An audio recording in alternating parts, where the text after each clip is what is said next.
I'm just a rock chick. I would describe my music and my sound as Avril. It's the best damn thing. Welcome back to another episode of the Best Damn Avril Lavigne podcast, a facts and trivia-based podcast about Canadian pop singer Avril Lavigne. I'm your host, Andrea DeFrancesco.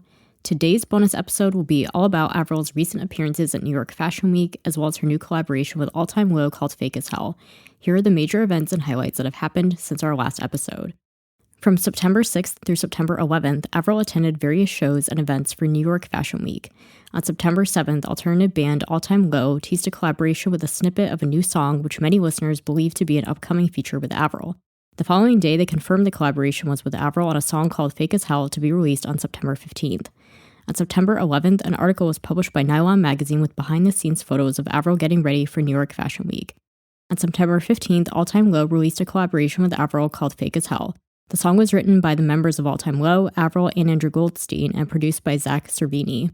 In a press statement, the band's frontman Alex Gaskarth said, "Fake as Hell is a song about recognizing what's real and saying goodbye to what's not.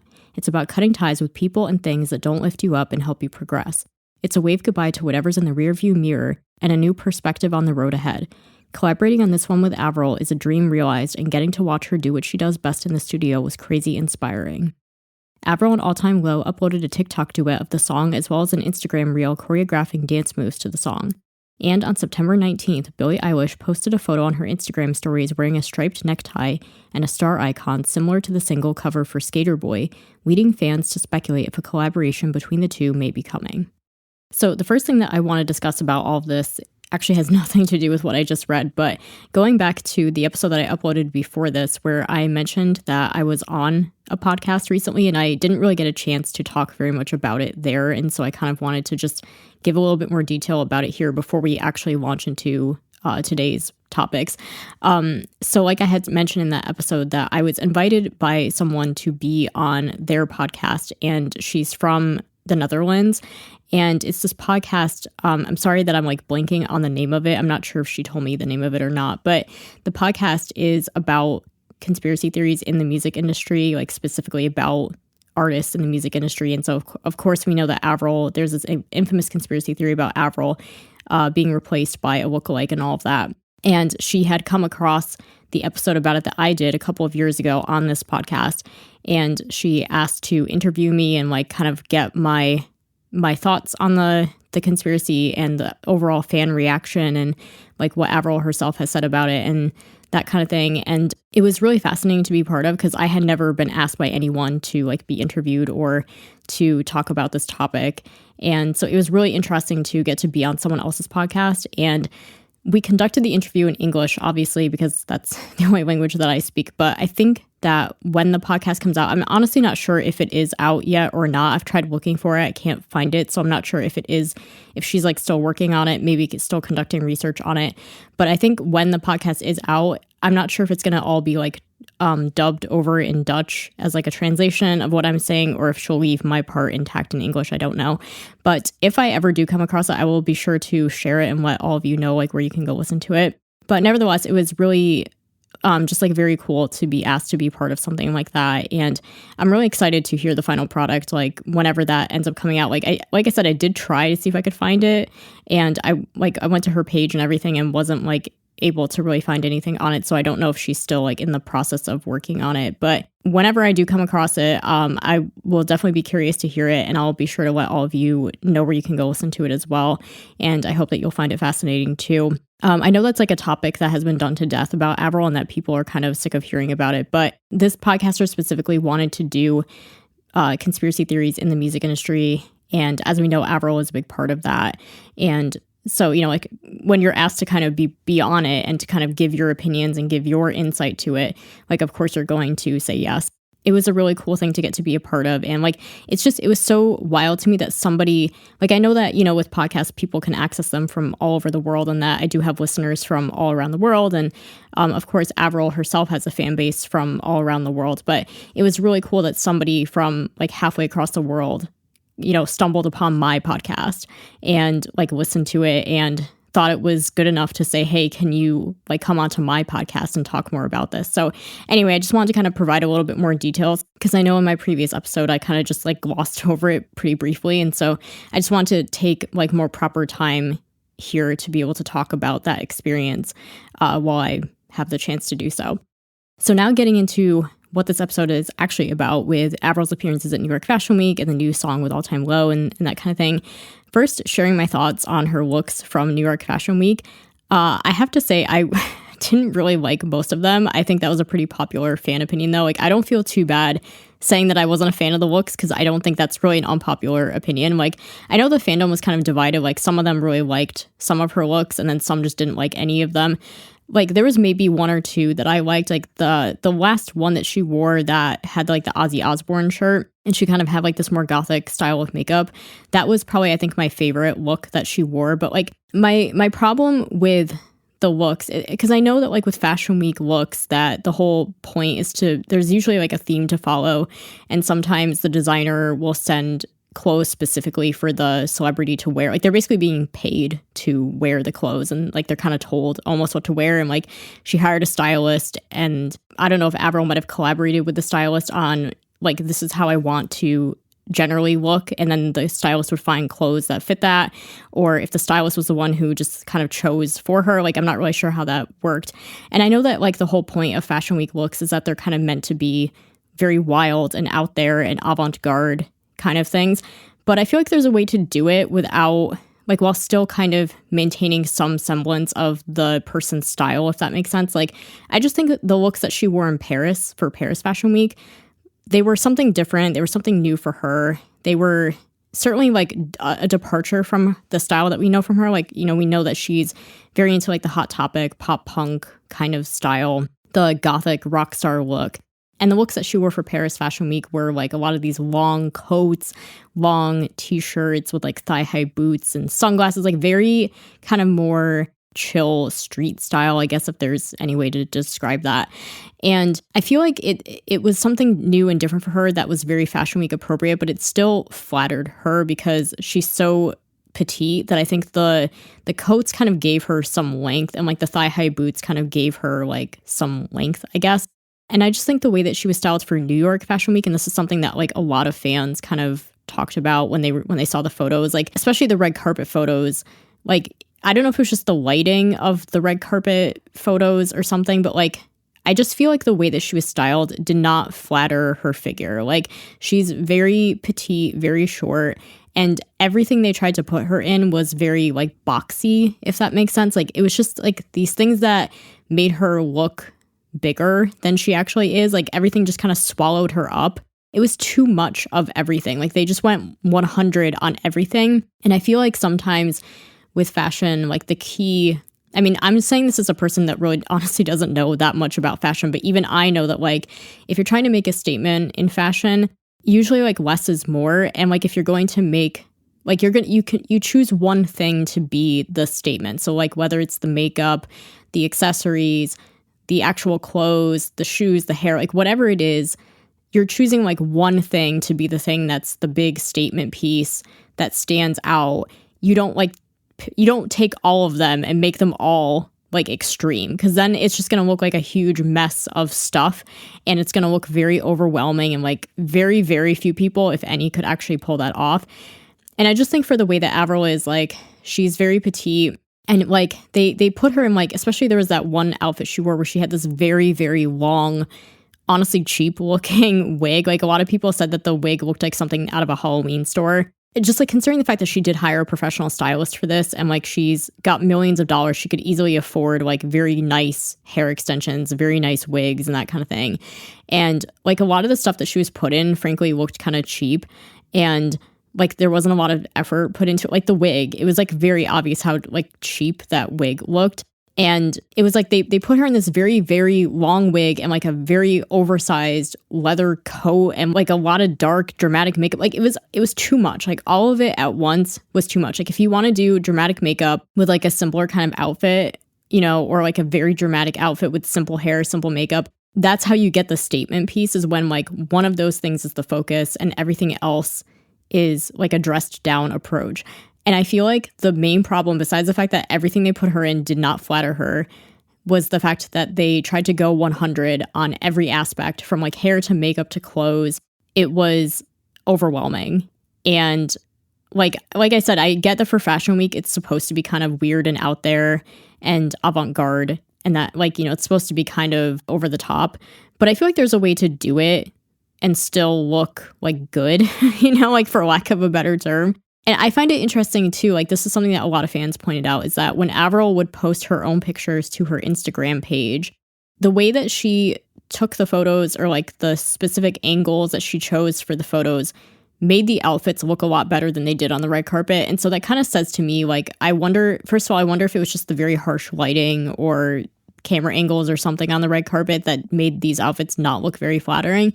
Or I wonder if even Avril kind of knew these outfits did not look good, and she chose very careful angles when posting her own pictures. But like, I just think it says a lot that like the photos she posted on her own Instagram made the outfits look like somewhat better than how they looked on the red carpet, like as if even she knew these don't look very good. So that's just my very, very honest opinion about her looks from New York Fashion Week. I mean, I think it's cool that she went. Like, it's always cool when she shows up to events. And I think she alluded recently in an interview, she alluded to like why she wanted to go to Paris Fashion Week and now New York Fashion Week, like why she wants to go to these events. Because I don't know if it's like that she wants to get more into fashion, or she just wants to kind of expand her brand. And like, I'm sure she makes a lot of money too by showing up. Like, you need an invitation to go to these. Like, it's not just like anybody can go. So the fact that like she's still considered relevant enough to be invited, and then she gets paid a lot of money to like wear the clothes and things like that, like, it's a good deal for her to go. I think I just have to say, between the two fashion weeks that she attended this year, that I think her looks in Paris were a lot better than New York. And if she's going to keep going to these kinds of like designer events, I just hope that she gets a stylist or a makeup artist that maybe just like knows more what to do with her, I think. And like I said, I don't know if Avril collaborated with them and they kind of decided together what the looks were going to be, or if like she kind of just gave free rein to the stylist and to the makeup artist, and they just like completely went overboard and like did not understand like what really to do with her, if that makes sense.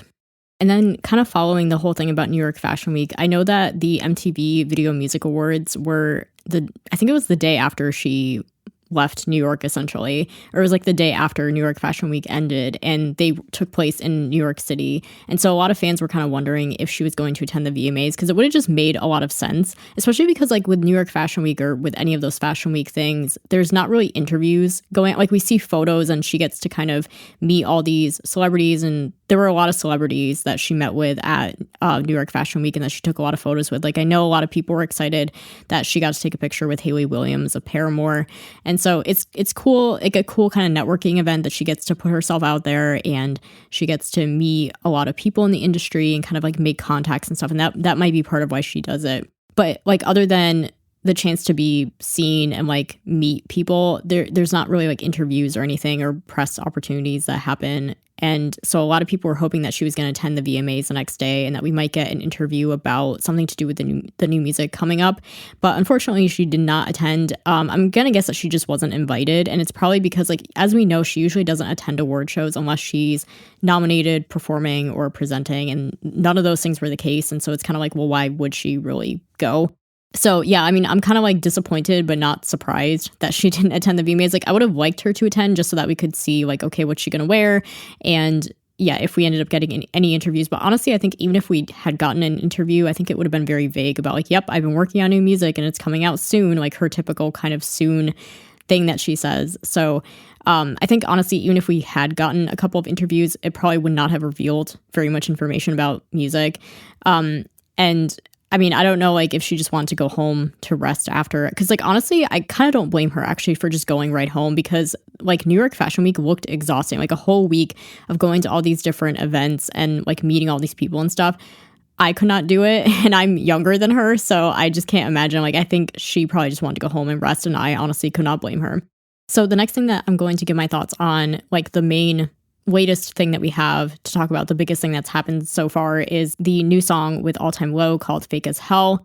It was definitely like a cool surprise to get a song from out of nowhere. Like the fact that All Time Low teased the collaboration and then like the next day revealed that the song was coming out the following week. So I like that we didn't have to wait very long. Like I like that they teased the collaboration at first and they were like, yeah, it's with a female artist. Can you guess who it is? And some people actually thought it might be Demi Lovato, but a lot of people guessed it was Avril.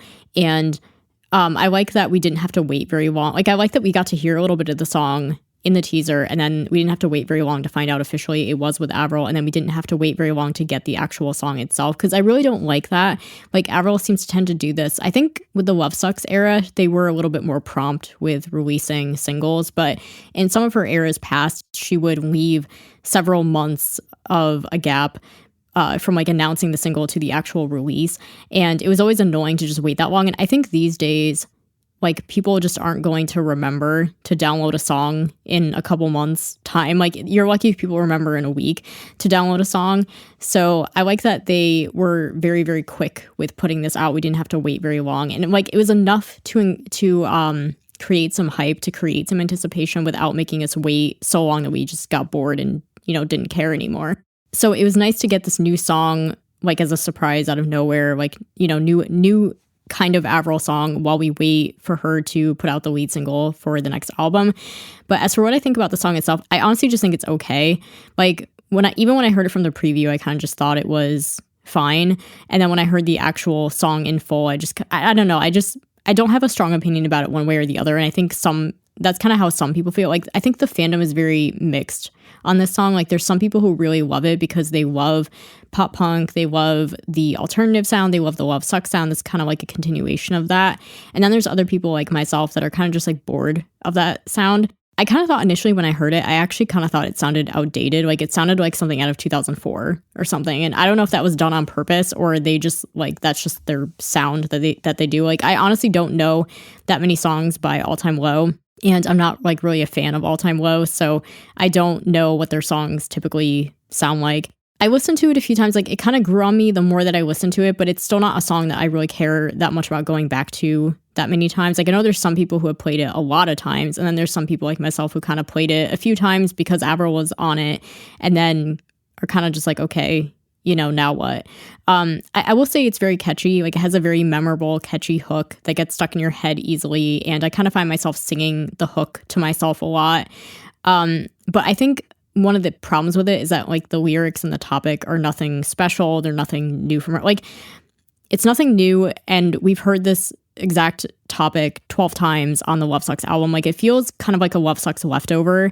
And it just doesn't really offer anything new. Like it's the same topic about like getting away from a toxic relationship, and it's got that same kind of pop punk sound. What's interesting though is that John Feldmann did not produce it, so there is that. And I think that was actually a plus about the song, because I kind of am not a mega fan of John Feldmann's production. Like the way that he tends to produce Avril's voice is that he tends to give her voice this kind of like chipmunky processing that a lot of fans really don't like. And so I do like that her voice sounds incredible on the song. The way that, not only the way it's produced, but like she does hit some really impressive notes in the song. So I think that is a big plus for it. But I think the song itself is just nothing special. I think that's my issue with it. Maybe it's just because it's not really her song. She's just a feature on it. And I have to say too, I'm kind of over the collabs. Like I think I pointed this out on Band-Aids recently that if you really think about it, she has not released a solo single since Bite Me in November of 2021, because before that we had Flames and Grow. And after that we had Love It When You Hate Me, Boys Lie, I'm a Mess, Shelter, Eyes Wide Shut, and now Fake as Hell. And it's like, it's just too many collaborations. And I know that collaborations are a big thing in the music industry, and it's kind of how artists that are in Avril's position stay relevant. And she wants to collaborate with people that are like her contemporaries or her friends. And I totally get that. But I think it's just like, it's been such a long time since we've had a single without somebody else's name on it. And especially like with features, I mean, the Eyes Wide Shut, as somebody pointed out to me, Eyes Wide Shut is a little bit different because it was all of her vocals. Like it was technically a feature with Illenium, but Illenium was just like doing the dance track. But like the thing with features is that she usually gets like a verse and a chorus or something. It's not even like really her song, and she doesn't get to sing on the whole song. And like, I think that's just kind of like what I'm missing, you know, is like, first, for the longest time, I do think it's interesting that for the longest time in her career, she did not want to do collaborations. And now that she's a lot older and more like further in her career, that she is doing a lot of collaborations. Like she's making up for lost time with doing so many collaborations now. It's kind of funny how much that like flipped. I just think for me personally, like it's just been a long time since we've gotten a solo single from her that like didn't have somebody else's name on it and where she actually got to sing the whole song. And I think it's just because I'm like waiting to see what new music she comes out with. And it's just like, oh, this, All Time Low collaboration that sounds kind of similar to Love Sucks. Like I've heard this before, like I think I'm just kind of like over it. And I'm ready for something new from her. And I know that some people are like, no, I love the Love Sucks sound. Like keep it coming. And I get that, but I'm just not in that camp, honestly. And like I'm just ready for something new, not just sonically, but also lyrically and topic wise. Like I just think she has much more to say at this point, because when she was making the Love Sucks album, she was in a different headspace where she had just been through a couple of breakups and she was like really looking to do a lighthearted approach to breakups. And now I feel like she might just be in a different place now because she broke off her engagement and like, okay, that's still a breakup, but I feel like it's a different type of breakup than her previous ones because it's a broken engagement, like this person that you were going to marry. And we don't know exactly what went down or how that went down or why that went down. And it seemed like she was kind of going through a little bit of like something where she was feeling pretty down about it. And like the whole thing with Tyga and all that. So it almost seemed like she was a little bit lost and like probably trying to figure out like where do I go from here? Like trying to adjust to single life again and that kind of thing. And so I just feel like she has to have more to say about this topic. Like even if the next album does end up having breakup songs and that kind of thing, that it's going to be different than Love Sucks. Like I just can't imagine her going for the same approach 2 albums in a row. Like she's never done that. Like every album that she's put out has always been kind of the opposite of whatever the last one was. And I feel like she gets bored easily. And so I honestly have a hard time imagining her doing like a Love Sucks 2.0. And I think she also might know that the fans might get kind of bored of that too. And I think she just has more to say at this point, or at least I hope she has more to say on this topic than just, an album full of songs like Fake as Hell. And my last thing that I'll say about the song is that, to be honest, I can't see myself really listening to it if Avril wasn't on it. Like, if it was just an all-time low song, I probably wouldn't have even bothered to check it out in the first place. Honestly, like, the only reason why I even bothered to check out the song is because Avril was on it. And like I said, I've listened to it a few times, and, like, it's fine, but probably not a song I'm going to, like, specifically reach out to listen to. And this is my other last point about the song, kind of going along with this, is that I do have a theory that it's possible the song could have been written for the 8th album and maybe it's been scrapped, because it's possible that maybe Avril was continuing in the direction of Love Sucks, like another pop punk album, and then she decided to change the direction once the breakup with Maud happened. Like, it's possible that the musical direction has changed at this point, because that tends to happen as well, that she'll kind of go into the studio working on an album and sort of continuing where she left off, and then midway through it seems to evolve and kind of change, because she gets those last few ideas out that are sort of like, it's tempting to kind of just copy what you did on the previous album, because that's still kind of like living with you, that sound. And then as you kind of like come out of that phase and go into the next phase of life or the next chapter of life, and things change in your life, it kind of informs the musical direction that you're going to go in. And so I just feel like it's possible, like, because we know that she has been working with the members of All Time Low since like last year. They started working on songs together in the studio. And so I feel like this song was born out of those sessions. It could have been a kind of I'm a Mess situation where, like, she had talked about working on I'm a Mess with Youngblood months and months before it ever came out, and they couldn't decide at first if it would be better for her or if it would be better for Youngblood, and then eventually they settled on it being with her. And so I kind of wonder if Fake as Hell was a similar thing, where they initially, like, it was initially going to go on Avril's record, and then maybe she thought, like, I don't really want to do the pop punk thing anymore. I'm going to go with like something more mid-tempo, or I'm going to like change the topics that I'm talking about or whatever. And like maybe they just thought it would be better with All Time Low. So that's like my theory. I don't think we'll have any real way of knowing unless one of them comes out and says something about it. But I feel like that would kind of make sense, just because, like I said, they have been working together on sessions for the 8th album since like last year. And it would not surprise me if this song was born out of those sessions, and then it's possible it got scrapped from the album. But maybe at least if that is the case, then the song never went unheard. We at least like did get to hear the song in some form. Another thing that I want to point out with this is that I kind of am wondering if this is a sign of the lead single from the next album to come. Because a lot of times Avril, like I kind of did think about this recently, and I noticed a pattern where she does tend to release some kind of standalone single or something, or some kind of promotional single between each album. Like there wasn't really anything between Let Go and Under My Skin other than Knocking on Heaven's Door. But between Under My Skin and The Best Damn Thing, there was Keep Holding On from the Aragon soundtrack. And then between The Best Damn Thing and Goodbye Lullaby, there was Alice from the Almost Alice soundtrack. Between Goodbye Lullaby and the self-titled, there was How You Remind Me and Bad Reputation from One Piece Film Z. And then between the self-titled and Head Above Water, there was Fly and a few other like collaboration singles that she did. And then between Head Above Water and Love Sucks, she did Flames and Grow. So this kind of seems to be a pattern with her, that she will put out something in between albums to kind of tide fans over, or maybe just to kind of get herself out there again, or to kind of act as like a soft launch or a warm-up kind of, so to speak, before the real thing, if that makes sense.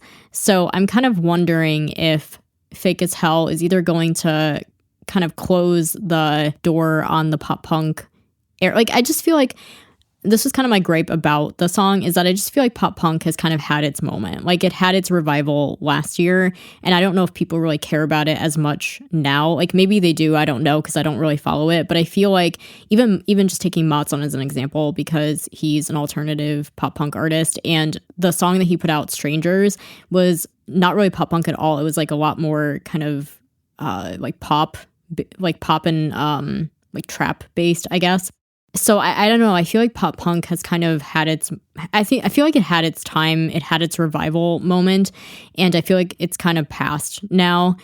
And I don't know if Fake as Hell is kind of like the last hurrah of the, Avril's return to pop punk, and now she's going to move into something else, possibly. There are like theories or hints that like the next album could have some like rap or R&B or trap elements on it. I don't know if that's true.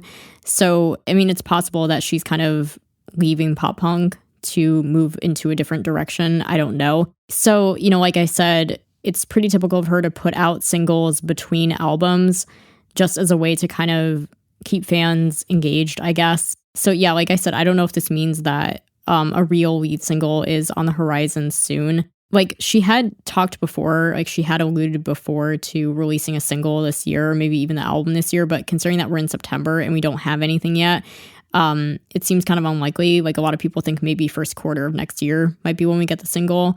Or she could do a November release again, like she did with Love Sucks. Single release in November, album in February, or something similar.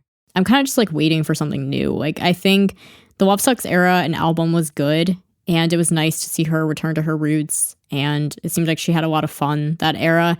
But I feel like I'm just kind of ready for something new. Like, like I said, she went through the breaking up of an engagement, and I just feel like she has something more to say at this point, or at least I hope she does. And I don't just want like a repeat of what we had before. Like I would like to see something new. And for me, Fake as Hell doesn't offer anything new. Like it's fine. It was a nice surprise, but I'm like just more curious about, the next era from Avril and the whatever she is going to come out with for the lead single. So other than new music, what we do know is coming later this month is, of course, Avril's birthday on the 27th, and she's going to be 39. And then the next day is the Canada Walk of Fame ceremony, which I'm assuming she's going to attend. And then also in October, she's going to be at the When We Were Young Music Festival. It's unclear if she's performing or she's just like going to be there. And there's like this sweepstakes currently going on with Beatbox Beverages where you can win like VIP tickets to hang out with her at this pre-party thing and stuff. So again, it's unclear if she's actually performing. Even if she was performing, I don't know what she would sing other than just her singles, I guess, because she doesn't have anything new currently. So that's like all we really know is coming up like within the next couple of months is her birthday, whatever she ends up doing for that, the Canada Walk of Fame, and then the When We Were Young Music Festival, which again, unclear if she's performing or not. I guess in the meantime, what I'm going to do for episodes, like when I can get them out, is doing bonus episodes like this, like just recapping events and giving my thoughts on whatever her latest activities are, or just going through my list of ideas that I have, kind of like more evergreen stuff, and finding something interesting to talk about while we await the lead single of the next album. Like I will be very, very curious. I think we're all really curious and excited to see what she ends up coming out with. So apologies if this episode felt like kind of a bit of a downer because I didn't really have a lot of super positive things to say. Like, didn't like her looks at New York Fashion Week. I'm kind of on the Fake as Hell song. I'm sorry, like if there's anybody out there that really loved her looks at Fashion Week and really loves the new single, then I'm sorry that this was probably a downer for you to listen to. With this podcast, I mainly just like whether my opinions are positive or negative. I always just enjoy talking about Avril and sharing my opinions on like whatever is going on with her and just getting to talk about, I mean, she's like one of my favorite things to talk about, clearly. Just being able to have a place to discuss like one of my favorite things and one of my favorite artists and getting to talk about her music and analyze it with other people and share thoughts about it is really the main reason why I do this. And so I hope that even if we don't agree, that you still enjoy hearing my takes anyway. Like, even if they're not good takes, I hope that you still enjoy listening to it anyway, and that it just provides something for you to enjoy while we are kind of in a music drought with Avril and just waiting to see what she does next and waiting to hear new music from her, hopefully soon. But for now, we conclude this edition of the Best Damn Avril Lavigne podcast. Be sure to subscribe on your preferred podcast platform so you can get new episodes directly in your feed. And please take a minute to leave a rating or review to help more fans find the show. We're currently streaming on Apple Podcasts, Spotify, Google, Amazon Music, and Audible. And you can also find me on Instagram at Best Damn Avril Pod to keep up with the latest podcast news. Join me again next time on the Best Damn Avril Lavigne podcast. The Best Damn Avril Lavigne podcast is hosted, produced, and edited by Andrea DiFrancesco. Theme music is HD and Lights by J. Powell Flicks. Follow the latest podcast news on Instagram at Best Damn Avril Pod or email bestdamnavrilpod@yahoo.com.